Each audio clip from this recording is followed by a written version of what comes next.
ఎవ్వరు లేని ఒంటరి జీవికి తోడు దొరికిందని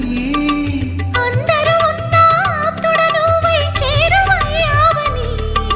జన్మకు ఎరుగని అనురాగాన్ని పంచుతున్నావని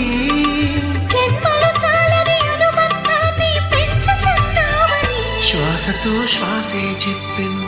మనసుతో మనసే చెప్పెను ప్రశ్నతో బదులే చెప్పెను నేను